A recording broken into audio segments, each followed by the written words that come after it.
예. 미리 말씀드립니다. 오늘 말씀은 하나님의 심판에 관한 말씀입니다. 근데 보통 우리는 하나님의 심판 그러면 어머 무서워, 두려워부터 시작하세요. 그래서 두려운 나머지 하나님의 심판에 대한 내용을 듣지 않게 돼버려요. 어떻게 심판하시는지, 어떤 기준으로 심판하시는지를 잘 안 들으세요. 두렵기만 해요. 예. 근데 잘 들어보시면 여러분, 우리가 창세기 말씀을 나눌 때 하나님께서 반드시 심판을 그냥 심판으로 끝내지 않고 그 심판 속에 은혜를 담고 계시는 것을 우리가 봤었죠. 마찬가지로 오늘 이 하나님의 심판과 관련된 이 말씀 속에도 심판 안에 하나님의 은혜가 숨겨져 있다는 사실을 발견하시게 될 겁니다. 요즘 저는 제 아들이 운전을 하고 학교를 다니고 회사를 다녀요. 그러다 보니까 아이들에게 항상 알려줍니다. 앞차 간의 간격을 유지하고 만약 내가 굳이 브레이크를 밟아야 하는 상황이 아니더라도 브레이크 페달 위에 발을 올리고 있어라.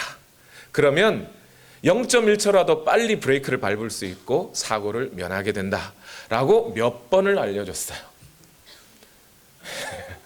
근데 사고가 났습니다. 사고가 난 다음에서야 또 그 얘기를 해줬어요. 그랬더니 이제서야 귀가 쫑긋. 그나마 아빠 진작에 말해주지 왜 이제서야 말해줬어요? 라는 얘기를 안 하기 다행이죠. 보통 아이들은 뭐라 그래요? 왜 아빠 진작에 말해주고 지금 얘기해 주냐고 그래요. 진작에 벌써 얘기했는데 그때 안 듣더니 이제서야, 그죠? 오늘날 설교자로 살아간다는 것은 마치 브레이크 페달에 발을 올려놓으라고 경고해주는 아빠 같은 느낌이 들어요.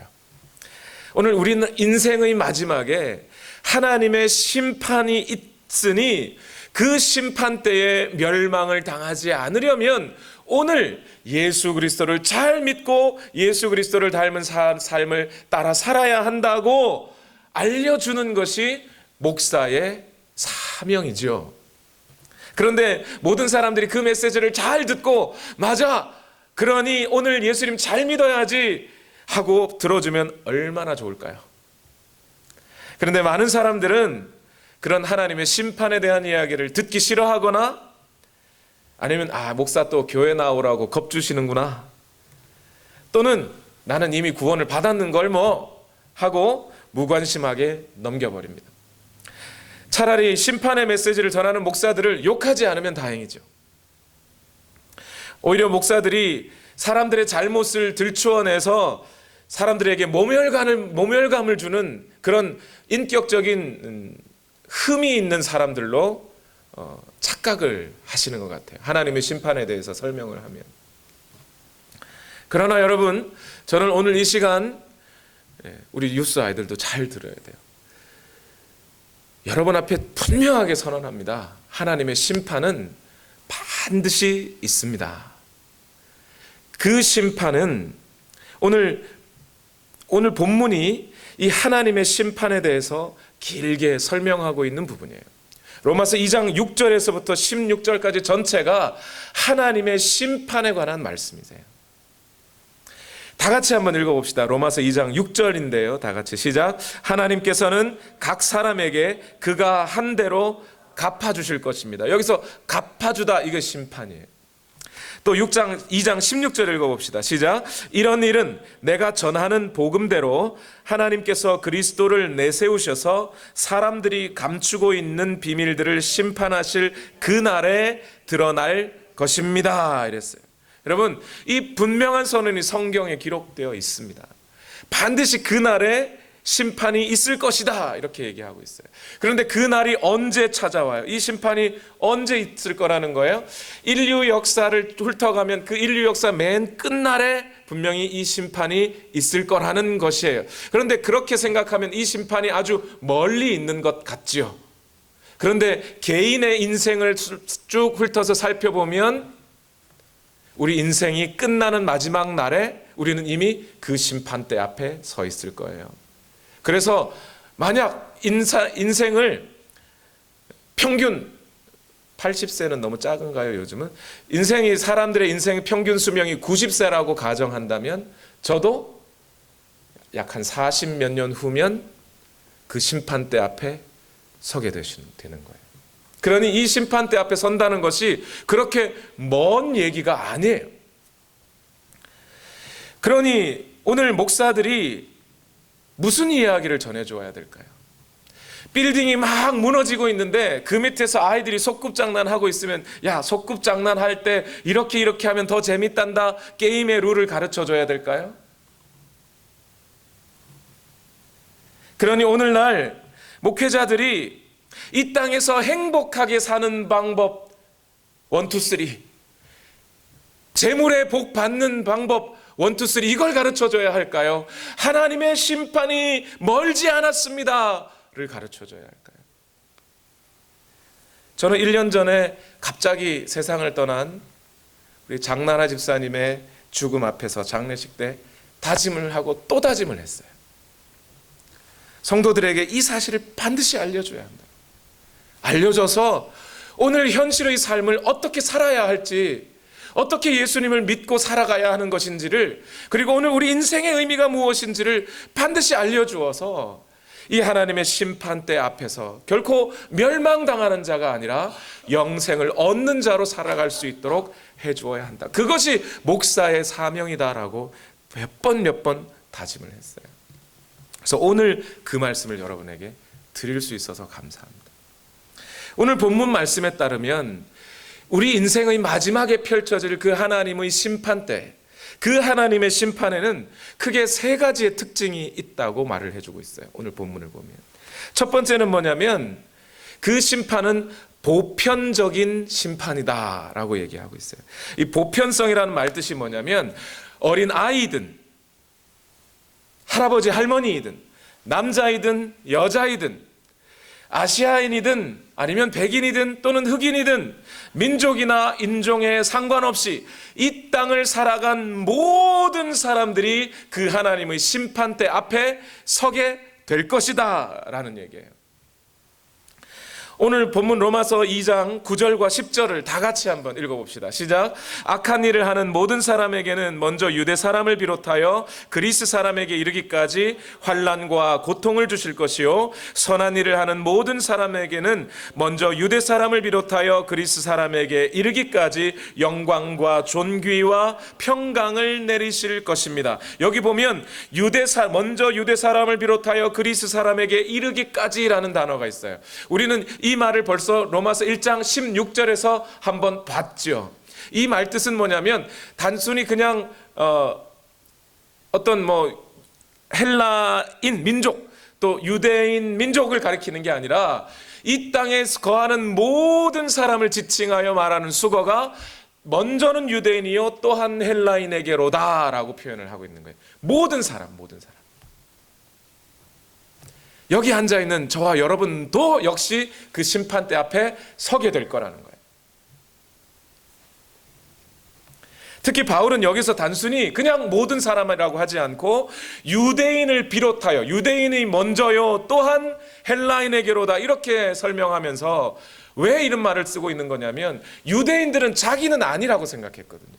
자기들은 이미 하나님이 선택한 사람들이니 그 심판대에 서지 않을 것이라고 생각했어요. 그러니 바울이 말하는 겁니다. 그렇지 않다. 유대인 당신들도 역시 그 심판대 앞에 서게 된다. 그 얘기를 하고 있는 거예요. 교회 다니는 사람이라고 그 심판대에 안 서느냐? 아니, 설 것이라는 거예요. 그 심판대 앞에 서게 될 것이에요. 두 번째 이 하나님의 심판의 특징은 뭐냐면 개별적이라는 겁니다. 각자가 단독자로서 하나님 앞에 서게 될 것이라는 거예요. 오늘 본문 로마서 2장 9절에 보면 악한 일을 하는 어떤 사람요? 모든 사람, every soul이라고 되어 있어요. 또 10절에 뭐라고요? 선한 일을 하는 every soul, 모든 각자 한 사람 한 사람이 이렇게 표현하고 있어요. 이게 무슨 얘기예요? 하나님의 심판대 앞에 서는 것은 가족으로 서는 게 아니라고요. 우리 유스 아이들 잘 들어요. 여러분의 부모님이 신앙이 훌륭하고 하나님 앞에 선한 일을 많이 했다고 해서 여러분이 그 심판대에 안 서는 게 아니에요. 여러분도 각자가 하나님의 심판대 앞에 설 거예요. 그러니 오늘 이 말씀 잘 들으세요. 민족으로 서는 게 아니에요. 에이시언이니까 그 심판대에 안 선다 이런 거 없어요. 각자 한 사람 한 사람이 하나님 앞에 이 말을 조금 더 깊이 들어가면 여러분의 자녀라고요. 만약 하나님의 심판대 앞에 섰는데 하나님의 심판대 앞에서 악인으로 판별될 경우 여러분이 도와줄 수 있다는 거예요, 없다는 거예요? 없다는 거예요. 그러므로 오늘 이 땅을 살아갈 때 여러분의 자녀들이 어떠한 믿음을 가지고 살아가는지를 철저하게 보시고 간섭해 주셔야 하는 거예요. 지금 잘 믿으셔야 돼요. 세 번째, 이 심판은 공정한 심판이 될 겁니다.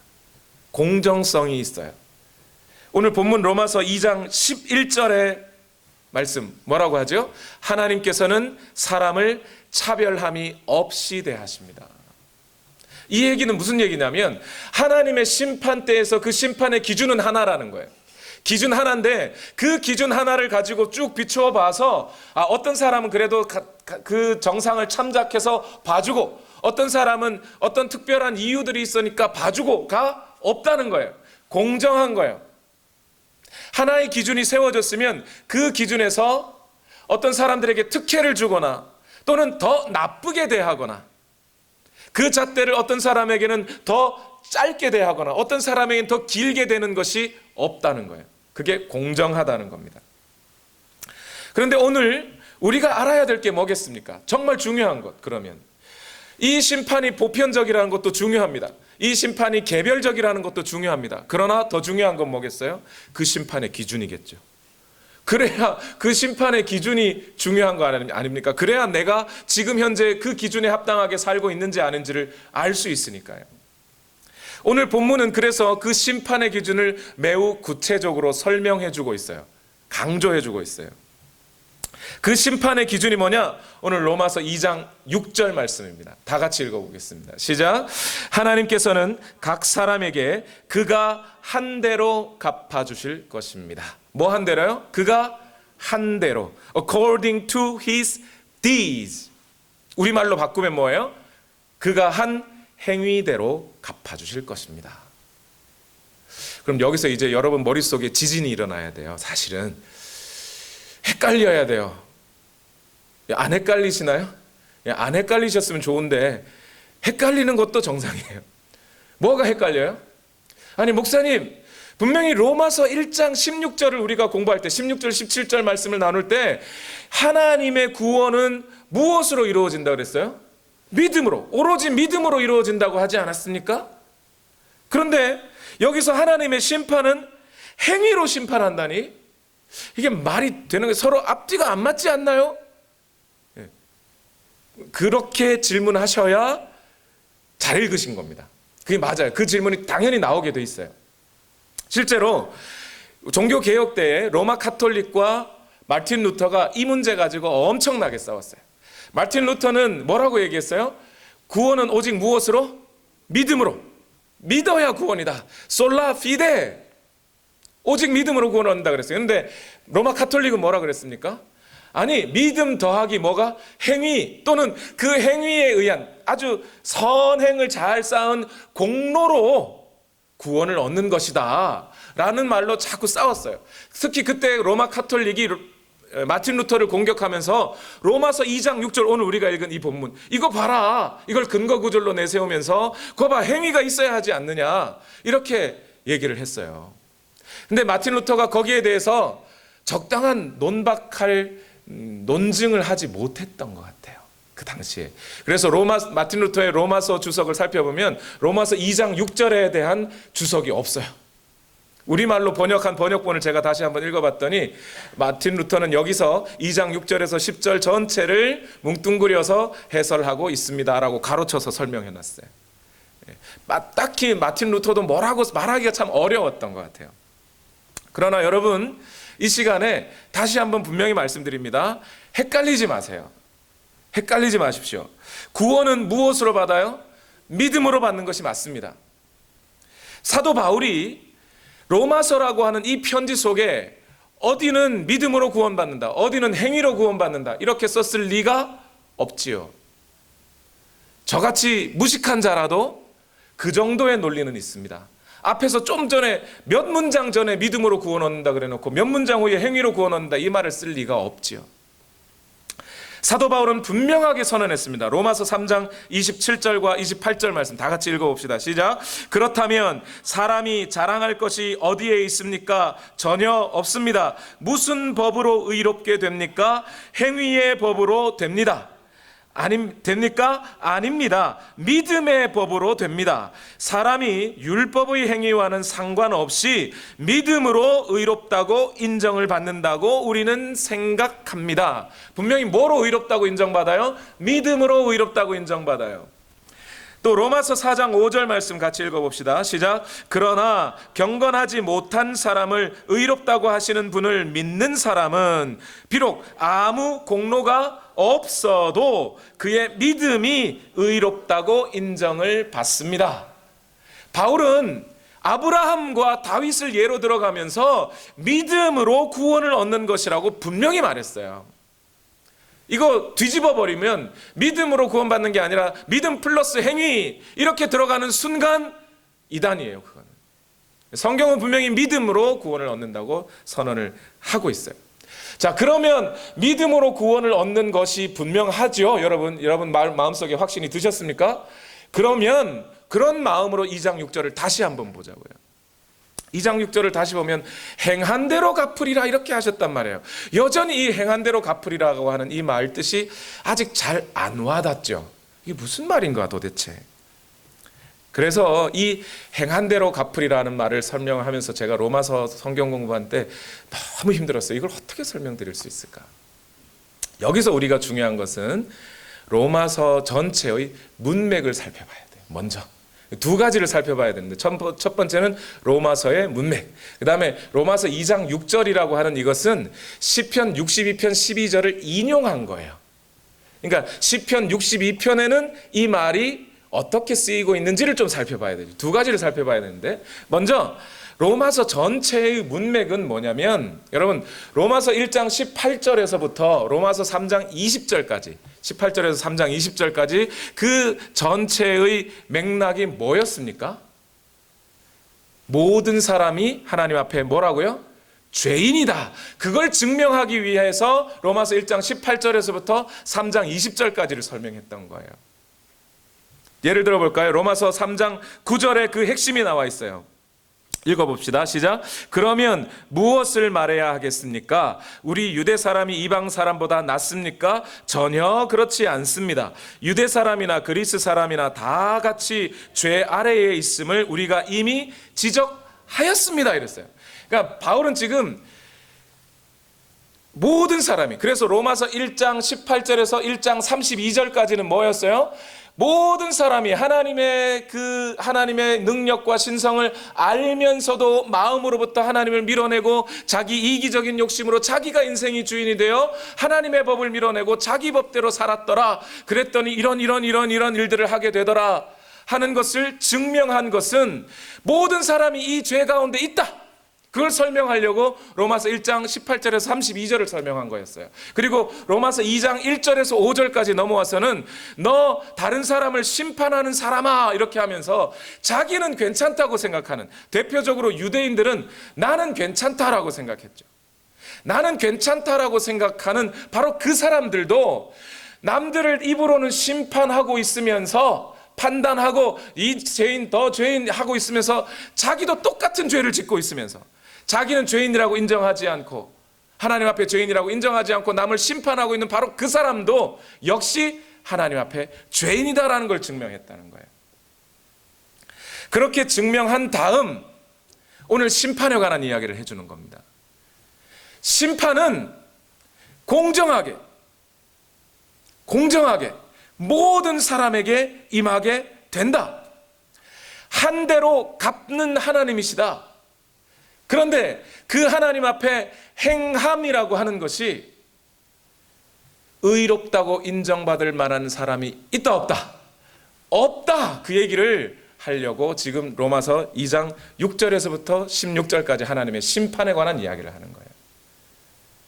그러니까 오늘 로마서 2장 6절에 행한 대로 갚으시는 하나님이라는 그 말 속에는 일단 모든 사람이 하나님 앞에 그 행위로는 의롭다고 인정받을 만한 사람이 없다는 것을 생각해라, 이 얘기예요.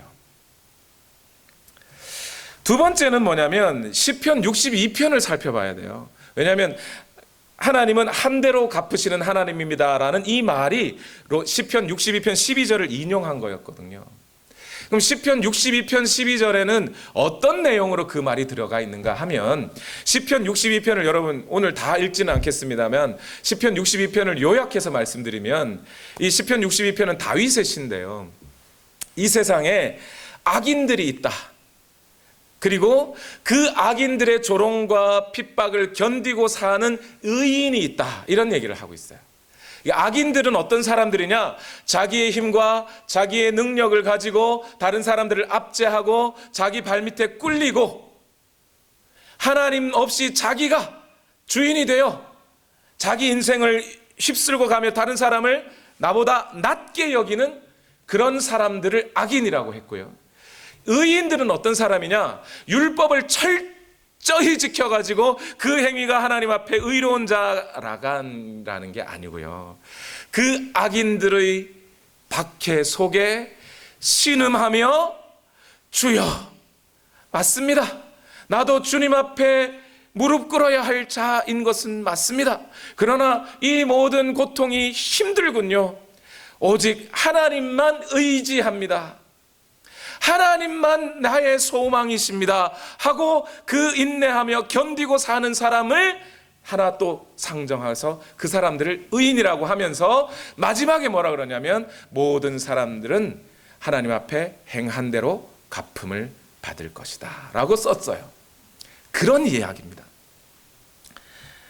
그러니까 오늘 여러분, 하나님의 심판의 기준이라고 하는 것을 한 대로 갚으시는 하나님이라고 하는 이 한 대로의 의미가 율법으로 철저하게 기계적으로 요 주의를 딱 지켰고 뭐도 했고 하나님 앞에 그 행실이 다 의로워서 의로운 자를 가리키는 게 아니라, 그죠? 아니라 오직 하나님만 의지하며 현실에서 찾아오는 수많은 고통들도 감내하며 하나님만 붙들고 사는 그 사람을 의인이라고 하는 거예요. 그런데 제가 이렇게 설명드리면 목사님의 자의적인 해석일 수 있다라고 믿으실 것 같기에 사도 바울이 로마서 2장 7절과 8절에 그것을 다시 설명해 줬어요.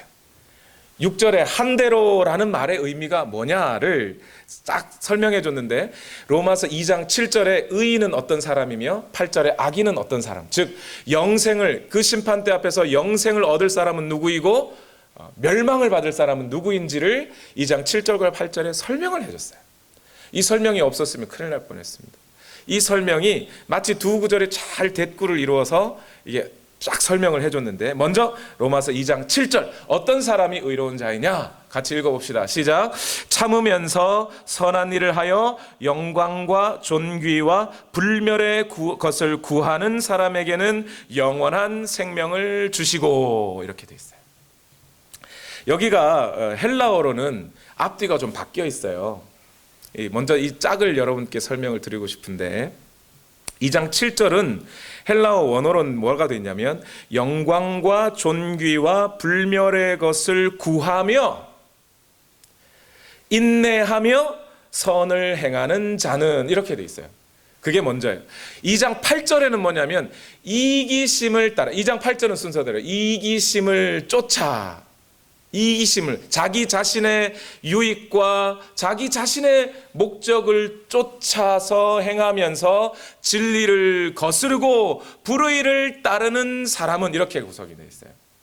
그러니까 7절은 영광과 존귀와 불멸의 것을 구하며, 8절은 이기심을 쫓아, 그 다음에 7절은 진리를 따르고 선을 행하는 자는, 8절은 진리를 거스르고 악을 따르는 자는 이렇게 돼 있다면 그 구성으로 돼 있어요. 그러니까 제가 지금 설명을 드릴 때 뭐부터 설명드려야 될까요? 영광과 존귀와 불멸의 것이 뭔지 이것부터 설명해야 돼요. 영광이란 어거스틴이라고 하는 분이 해석해 본 바에 따르면 여기서 말하는 영광은 뭐냐?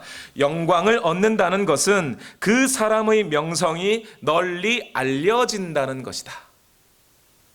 여기서 영광을 하나님의 영광 그걸로 생각하면 안 되고요. 영광을 구하다 이랬으니까 그 사람의 명성이 널리 알려지는 것.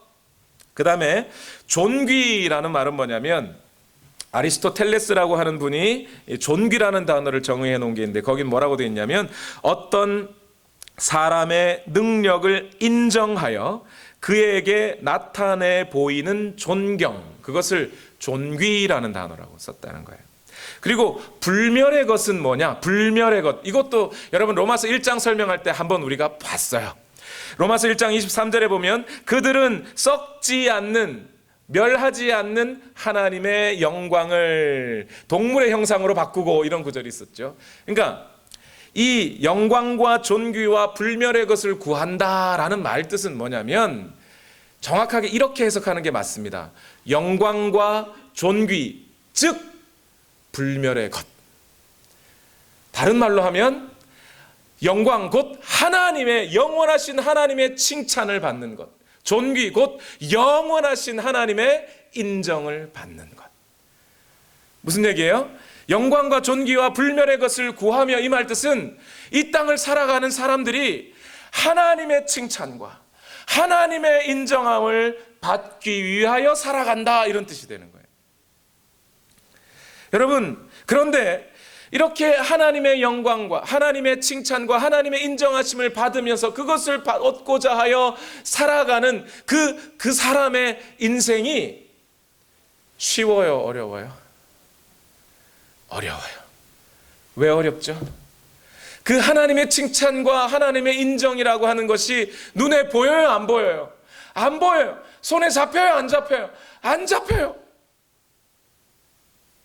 그런데 이 세상의 수많은 사람들은 다 무엇을요? 눈에 보이는 것들, 손에 잡히는 것들을 그거 잡고 그것이 나의 능력이요, 이것이 나의 집이다 하면서 그렇게 탁 잡고 살아가잖아요. 그런 사람들이 그리스도인들을 봤을 때 이상한 거예요. 그 사람들이 맨날 주말마다, 주중에도 가끔씩 교회 모여가지고 앞에서 소리 지르는 목사 설교를 듣고 있어요. 그것도 목사가 돈을 줘야 될 텐데 돈을 내가면서 이상해. 야, 그 심심하고 지루한 걸 왜 하고 있는지 세상 사람들의 눈에는 도저히 이해할 수 없는 일이에요. 뿐만 아니라 자기의 가진 것도 다 털어서 다른 사람 나눠주고 있고, 자기가 굳이 책임지지 않아도 될 일들을 책임지고 하고 있고, 이 세상 사람들이 보기에는 말도 안 되는 짓을 하고 있어요. 그리고 그 사람들을 향하여 조롱하죠. 야, 너 뭐 그렇게 예수 믿는다더니, 예수 믿으면 잘 돼야지 왜 그렇고 살아? 건강 챙겨, 네 돈 챙겨. 그 사람들은 이 땅에 눈에 보이는 인생이 전부인 거예요. 그러니 그러고 살아가요. 그러나 하나님의 심판대 앞에 의인으로 살아가는 사람은 하나님의 칭찬과 하나님의 인정함을 받는 것이 우리의 모든 목적이기 때문에 그 눈에 보이지 않는, 그 손에 잡히지 않는 그것을 바라며 오늘 우리가 가진 것을 다 내려놓고 드릴 수 있는 사람들이란 말이에요. 이 길이 그래서 쉽지가 않아요. 그것이 쉽지 않기 때문에 오늘 2장 7절에 뭐 한다고요? 그 사람들은 영광과 존귀와 불멸의 것을 구하며 이 땅에 살아갈 때 뭐 해야 돼요? 참는다는 거예요. 인내한다는 거예요. 참는다는 말은 뭐가 있기 때문에 참는 거예요? 고통이 있으니까 참는 거죠. 그리스도인의 삶에서는 반드시 고통이 따르게 되어 있다는 얘기와 똑같은 거예요. 그렇게 고통을 감내하며 뭐 했다는 거예요? 선을 행하는 자는, 이렇게 되어 있어요. 선을 행한다는 이 말은 인간의 주관적인 의미에서 내가 생각하기에 착한 일, 내 나름대로 보람된 일, 그거 아니에요. 여기서 선은 누가 보시기에 선한 거예요? 하나님 보시기에 선한 거예요.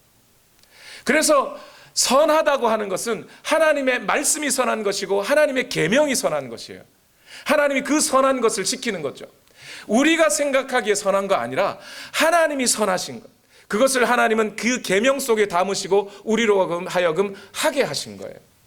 그러니 그 하나님의 선한 일을, 그 계명을 순종하는 자는, 이런 말로 바꿀 수 있는 거죠. 이 말. 다시 이 로마서 2장 7절 말씀, 하나님 앞에 영생을 얻는 자는 어떤 자예요? 하나님의 칭찬과 눈에 보이지 않는 그 하나님의 인정하심, 그것을 바라보면서 오늘 나를 조롱하고 고통을 주는 사람들을 대항하여 참고 인내하고, 때로는 가난도 견디어내고 때로는 그 고통을 견디어내면서도 하나님의 그 선한 일을 이루어내기 위해 살아가는 사람들, 이것은 무슨 율법적으로 아주 철저한 완벽한 완전한 인생, 그런 뜻이 아니에요. 이 사람들이 어떻게 이런 삶을 살게 됐어요? 예수님을 믿으니까, 날 위해 죽어주신 예수 그리스도를 믿으니까. 그 믿음이 하나님을 향하여, 하나님의 칭찬을 향하여, 하나님의 인정하심을 향하여 마음이 고정되더란 말입니다. 여러분, 목사님 저 믿고 나서 뭐 변화된 게 없는데요, 저도 아직도 악한데요, 그런 말씀 하시는 분들이 있어요. 아니요, 지금 그 고백 자체가 벌써 변화된 거예요. 이전에는 내가 변화되어야 되는 줄도 모르고 살았어요. 내가 하나님 말씀에 순종해야 되는 줄도 모르고 살았어요. 그런데 지금 변화됐잖아요. 율법적으로 여러분 하나님의 말씀을 철저하게 지키려고 노력해 보신 분 여기 아마 많이 계실 거예요. 근데 그게 되던가요? 안 됩니다. 안 되는 거 하나님도 알고 있어요.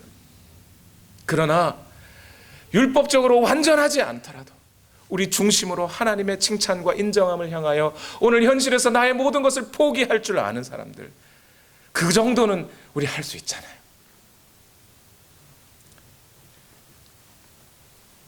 여러분, 그런데 이 하나님을 사랑하고 경외하는 태도가 뭘로 나타나요? 선을 행하는 것으로 나타나요. 근데 이 선을 행하다, 이 말을 여러분 잘 이해를 하셔야 되는데, 예수님은 분명히 뭐라고 말씀하셨죠? 나를 사랑하는 자는 내 계명을 지킬 것이다. 또 내 계명은 무엇이다? 서로 사랑하는 것이다. 서로 사랑하는 자는 이 세상이 그들이 나의 제자인 줄 알게 될 것이다. 이렇게 말씀하셨어요. 이 말씀을 통해 잘 생각해 보세요. 하나님의 칭찬과 하나님의 인정함을 마음에 두고 그것을 추구하는 사람은 오늘 현실에서 어떻게 살 거라는 거예요. 나의 가장 가까운 가족, 교우, 이웃, 그들을 향하여 사랑의 태도로 나타나게 될 거다, 이런 말이 되잖아요. 실제로 여러분 잘 보세요. 레위기 19장 14절 말씀을 보세요. 다 같이 읽어봅시다. 시작. 듣지 못하는 사람을 저주해서는 안 된다. 눈이 먼 사람 앞에 걸려 넘어질 것을 놓아서는 안 된다. 너는 하나님 두려운 줄을 알아야 한다. 난 여호와로다. 무슨 얘기예요? 하나님을 두려워하는 사람은 어떤 삶으로 나타난다는 거예요? 장애인들을 향한 태도에서 그들 앞에 맹인이 지나가는데 그 앞에 올무를 놔버리는 이런 사람들은 하나님 두려운 줄 모르는 사람이라는 거죠. 또 레위기 19장 32절 시작. 백발이 성성한 어른이 들어오시면 일어서고 나이 든 어른을 보면 그를 공경하여라. 너희의 하나님을 두려워하라. 나는 여호와로다. 이게 무슨 얘기예요? 나이 많은 분들을 대하는 그의 태도를 보면 그 사람이 하나님 공경하는 줄 안다는 거예요. 하나님 사랑하는 사람은 형제, 자매, 이웃의 아픔을 끌어안고 그것이 마치 나의 것인 양 하나님이 그 속에 있으니, 하나님을 믿으니, 하나님을 경외하는 자이기 때문에 그런 삶으로 나타나게 되어 있다라는 거예요. 여러분, 그런데 오늘날 많은 그리스도인들이 하나님의 영광과 칭찬을 구하는 그래서 다른 사람을 섬기는 자가 되기보다는 신앙의 이름을 빌려 내 목적을 이루고 나의 이기적인 욕심을 채우는 일에 신앙을 이용해버리고 있는 것은 아닌가. 이런 사람들을 성경은 오늘 로마서 2장 7절 말씀에 대보면 이것은 의인의 반열에 드는 사람이 아니라는 거죠. 교회 열심히 다닌다고 해서 예수 믿는 사람이 아니었던 거예요. 정말 믿으면 그런 삶의 형태로, 삶의 믿음의 열매로, 삶이라는 열매로 드러났을 텐데 드러나지 않았다 말이죠. 제가 실제로 그런 이야기를 들었어요. 한 장로님이신데 그 장로님의 부모님이 열심히 수고해서 아주 큰 부자가 되셨어요. 근데 형제가 많아요, 그 장로님에게. 근데 그 부모님이 미리 유산을 다 나눠줘 버렸어요, 자녀들에게. 나눠줬는데 이게 돈이면 그죠? 얼마 해가지고 n분의 1 해서 7분의 1이면 7분의 1 딱 나눠가지고 딱 이렇게 주면 되는데 돈으로 준 게 아니고 누구는 가게를, 누구는 집을 뭐 이런 식으로 주셨어요. 그러니까 항상 어떻게 돼 보여? 남의 떡이 커 보여. 그러니까 장로님이 가만 보니까 저 동생에게 갖는 돈이 더 많아요, 자기 생각에. 그래서 어떻게 해요? 부모님을 고소를 해버렸어요.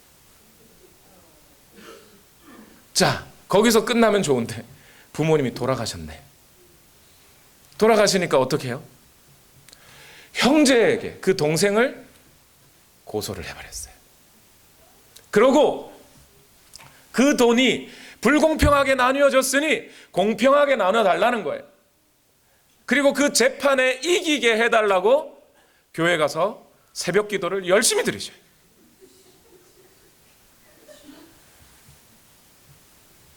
여러분, 농담이 아니라 실제로 이러고 산단 말입니다.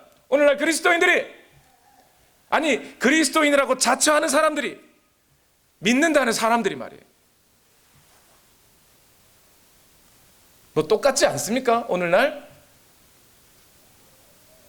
하나님 이 교회 내 아들에게 물려줘야겠으니 하면서 기도해야 하고, 뭐 그거랑 뭐가 달라요? 여러분, 우리 사람의 인생이라는 것이 하나님의 그 칭찬과 영원하신 하나님의 인정함, 그것이 얼마나 큰 거예요. 그것을 바라며 오늘 현실에서 나의 부를 드리고 내 삶을 하나님께 드리고 내 형제 자매를 살리는 일에 내 인생 드리고 그렇게 살면 얼마나 좋습니까? 그런데 그 하나님의 칭찬과 인정함이 보이지 않아서 그저 이 땅의 것을 얻어내기 위해 바쁘고 그러느라고 인색해져 버리고 예수 이름은 내 욕심 채우는 수단과 방법으로 바뀌어 버리는 이런 인생을 오늘 우리가 살고 있지는 않은지 바꿔보셔야 돼요. 여러분, 내 자신을 냉정하게 통찰해 보셔야 돼요. 오늘 로마서 8장 17절과 18절 말씀 다 같이 한번 읽어봅시다. 로마서 8장 17절 18절. 예수님을 믿는 사람이라면, 하나님의 자녀라면 반드시 이런 삶이 따를 거라는 거예요. 시작. 자녀이면 상속자이기도 합니다. 우리가 그리스도와 함께 영광을 받으려고 그와 함께 고난을 받으면 우리는 하나님이 정하신 상속자요 그리스도와 더불어 공동 상속자입니다. 현재 우리가 겪는 고난은 장차 우리에게 나타날 영광의 견주면 아무것도 아니라고 나는 생각합니다. 하나님의 칭찬, 하나님의 인정하심을 받는 그것에 비유하면 오늘 우리가 당하는, 그리스도인이 당할 고난과 아픔과 가난과 어려움은 아무것도 아닙니다. 그러나 하나님의 자녀라면 이 고난과 고통을, 아픔을 반드시 거쳐가게 되어 있습니다. 그 얘기예요. 여러분, 천국 가면 그 심판대 앞에서 하나님이 저를 인정해 주실까? 저는 그게 늘 고민이에요. 정말 여러분을 잘 섬기는 게 뭘까? 내 가까운 가족, 내 아내와 내 자녀들을 잘 섬긴다는 게 뭘까? 어떻게 하면 더 잘 섬길까? 그게 고민인 거예요. 그럼 제 아내는요? 하나님이 어떻게 해주실까요? 야, 너 김정호라는 사람 만나서 잘 참았다. 그게 그 사람에게 상급이 되는 거죠. 여러분, 잘 생각하세요. 두 번째, 로마서 2장 8절을 보십시다. 이건 길지 않습니다, 여러분. 7절이 길었으니까 8절은 안 길어요. 8절 다 같이 읽어봅시다. 시작. 이기심에 사로잡혀서 진리를 거스르고 불의를 따르는 사람에게는 진노와 분노를 쏟으십니다. 이게 뭐예요? 심판의 기준이에요. 앞에서 의인이 되는, 그 심판대 앞에서 의인이 되는 기준. 뭐가요? 우리의 믿음이. 행위대로 판단하신다고 분명히 말씀하셨지만 그 행위를 이루는 것은 뭐였어요? 믿음이. 믿음이 그 행위를 우리로 하여금 그 행위까지 끌고 가시다. 반대로 2장 8절은 뭐예요? 믿음이 없는 자들이에요.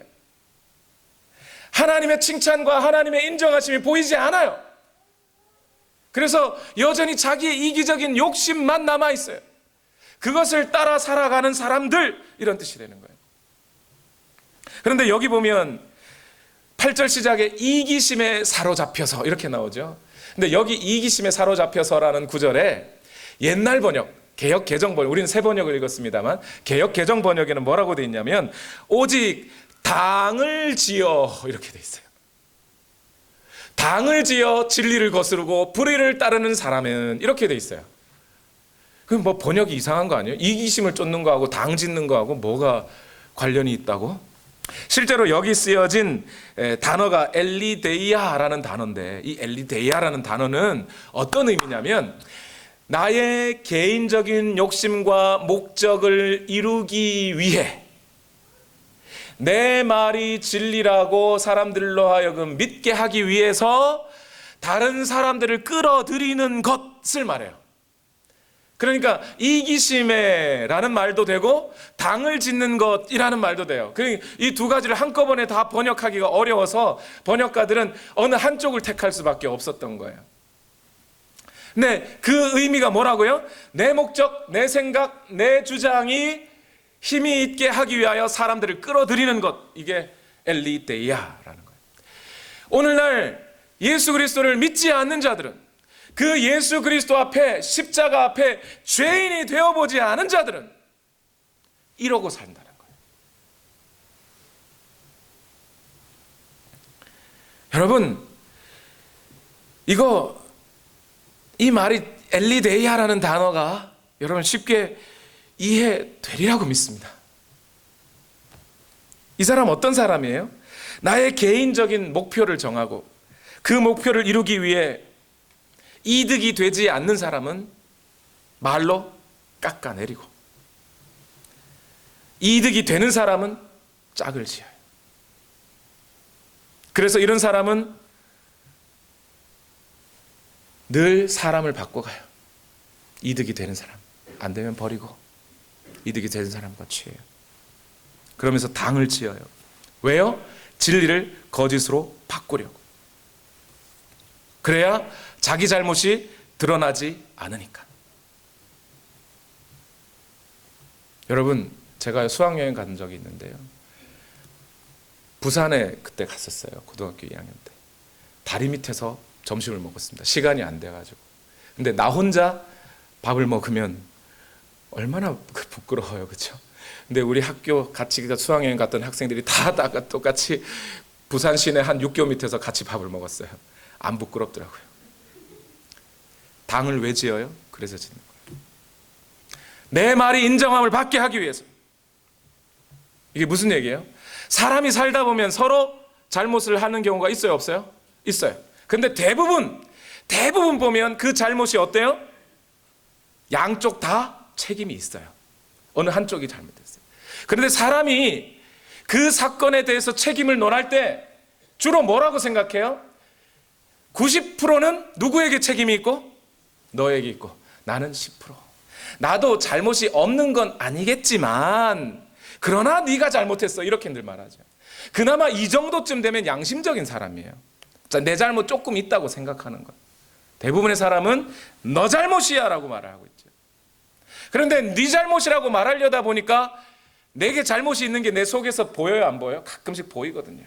이것을 숨기기 위해서 어떻게 해요? 고백하는 게 아니고, 집사님 누구누구 씨 불러서 밥 사주면서 그래서 근데 사람이 어떻게 그렇게 다 완벽할 수 있겠어, 다 약하지, 나도 실수는 있어, 그런데 하면서 그 사람을 막 그냥 한마디로 쫓아놔 버리죠. 이게 뭐예요? 그냥 받은 게 10이면 100으로 갚아줘 버려. 내가 수모를 한 번 당했으면 10명, 아니 보이는 사람 만나서 다 그 사람 잘못이라고, 몰랐던 사람까지 알게 해가면서 내가 굳이 이런 말은 안 하려고 했는데, 그러면서 다 얘기해 주잖아요. 여러분, 이것이 뭐예요? 당 짓는 것. 그렇게 해서 하나님의 진리를 거역하고, 진리도 거짓으로 바꾸고 거짓도 진짜로 바꿔서 그렇게 하나님의 진리를 묻혀서 자기는 죄 없다고 하며 살아가는 것, 이것이 이기심에 사로잡혀 진리를 따르지 않는 자의 삶이란 말입니다. 여러분, 이 당 짓는 것에 대해서, 여러분 로마서 1장 죄의 목록을 보셨잖아요. 거기 뭐라고 되어 있어요? 불의가 가득하며 살의가 가득하며, 그것과 똑같은 레벨의 죄가 뭐였어요?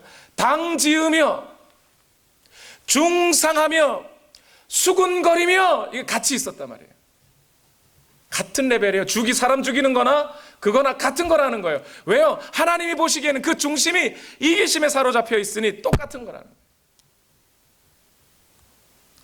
여러분, 지금 오늘 제가 이 말씀을 드리는 것은 여러분 잘 아셔야 돼요. 뭐 하라는 거예요? 오늘 말씀의 결론 2가지. 하나님의 심판은 이러하게 펼쳐질 거라는 겁니다. 누가 의인이 되고 누가 악인이 되는지 하나님의 심판은 분명하게 드러나 있어요, 이제. 그러면 우리는 그 하나님의 심판의 말씀을 들은 우리는 이제 어떻게 해야 돼요? 여러분 잘 사세요가 아니에요. 여러분, 잘 살라고 백날 얘기해봐야 안 돼요. 우리가 아무리 율법적으로 완벽한 삶을 살아도 그 완벽한 삶 속에 우리의 죄성은 묻어나 있을 거예요. 그것으로 우리가 판별되는 게 아니라 먼저 뭐 하셔야 돼요? 돌아보셔야 돼요. 우리 안에 예수님이 있는지, 내가 정말 예수님을 믿고 있는 건지, 아니면 교회 다니고 있는 건지. 예수님을 믿고 있으면서 정말 내 마음에 하나님의 칭찬과 하나님의 인정을 추구하고 살아가고 있는지, 이 심판의 기준을 따라 여러분 돌아보셔야 돼요. 아니면 내가 부끄럼 당하지 않기 위해서, 내 말이 맞다고 주장하기 위해서, 내 목표가 옳다고 주장하기 위해서 다른 사람들을 끌어들이고 엄한 사람 욕하고 그러고 살아가고 있는 것은 아닌지. 2번째, 그렇게 철저하게 돌아보고 뭐 하라는 거예요? 회개하라는 거예요. 회개란 단순히 그냥 막 울었다가 아니에요. 회개는 뭐예요? 내가 죄인임을 인정하고 돌아보니 내가 하나님의 심판대 앞에 예수 없는 자였군요, 하나님의 칭찬과 인정함을 바라지 않는 자였군요를 인정하고 예수 그리스도 붙잡는 게 회개예요. 내 노력으로 내 힘으로 행위하자는 게 아니에요. 예수 그리스도가 우리 안에 있어야, 그분이 우리 삶의 주인이 되어야, 그래야 우리 안에서 하나님을 향한 그 사랑과 열정이 나오는 거예요. 예수님 안 믿는 사람들이 어떻게 그것을 나오게 하겠어요? 그런 이거 하라는 겁니다. 우리 다 같이 기도하십시다. 기도하실 때 우리 자신을 돌아보며 기도하십시다. 저 영원한 하나님의 나라에서 하나님의 칭찬을 받으며 하나님이 잘했다 인정해 주실 것을 들을 것을 기대하며, 오늘 우리 자신이 하나님의 나라와 그 의를 위하여 우리 자신의 것을 포기하고, 때로는 나의 인생도 나의 재물도 나의 수고와 피와 땀과 눈물도 하나님께 올려드리고 이웃을 향하여 쓰며 그렇게 살아가고 있는지, 아니면 나의 이기적인 욕심을 채우기 위하여 사람들을 이용하며 살아가고 있는지 돌아보십시다. 하나님, 오늘 현실에서 그 하나님의 심판대 앞에 설 자들이 어떤 자인지를 밝히 알게 하시고, 주여 오늘 예수 그리스도 인하여서 그 하나님의 심판대 앞에서 의롭다고 인정받을 수 있는 우리가 되기를 원합니다. 우리 시간 다 같이 함께 기도하시겠습니다. 살아계신 하나님, 오늘도 인도하여 주시옵소서. 주여 오늘도 역사하여 주시고 하나님의 말씀 앞에 서는 우리가 되기를 원합니다.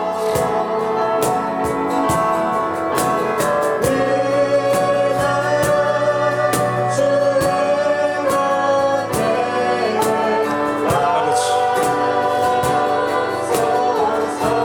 오늘도 우리의 모든 삶을 주관하시고 인도하시는 하나님, 하나님 역사하여 주시옵소서.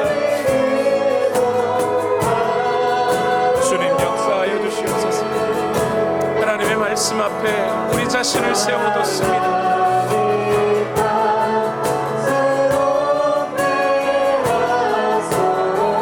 오늘 우리가 예수 믿는 자들이 우리 삶의 열매들을 맺혀가고 있는 것인지를 살피게 하시고, 우리 모든 오늘의 교회 성도들이 이 삶의 열매를 맺혀가는 그런 하나님의 백성들로 살아가도록 주여 우리를 인도하여 주시옵소서.